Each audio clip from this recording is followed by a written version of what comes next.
अस्सलाम वालेकुम, मैं हूं सबा भट्टी और आप देख रहे हैं MAT20 न्यूज HD। आइए नजर डालते हैं आज की अहम खबर पर।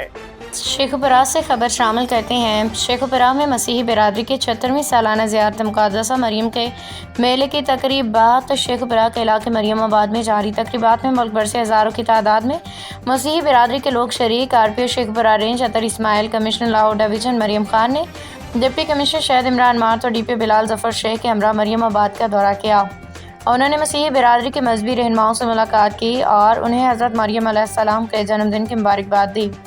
कमिश्नर लाहौर मरियम खान और regional police officer Azhar Ismail ने कंट्रोल रूम, फील्ड अस्पताल, रेस्क्यू 1122 ज़िला कौंसल और तहसील सफदराबाद इंतजामिया के कैंप का दौरा किया। मसीही ज़ायरीन को फराहम सहूलियात का जायज़ा लिया। मुख्तलिफ ज़ायरीन से भी मिले और इंतजामात के मुतालिक उनसे इस्तफसार किया, जिस पर ज़ायरीन ने इंतजामात को मिसाली करार दिया। मीडिया से गुफ्तगू करते हुए कमिश्नर लाहौर डिवीज़न मरियम खान का कहना था कि वज़ीर आला पंजाब मरियम नवाज़ की ख़ुसूसी हिदायत पर मसीही ज़ायरीन को मेडिकल, खाने पीने, रिहाइश और सिक्योरिटी के फुल प्रूफ सहूलियात फराहम की जा रही हैं, जबकि CCTV कैमरों की मदद से तमाम तर इंतजामात को मॉनिटर किया जा रहा है। MAT20 news divisional bureau chief Asad Ali.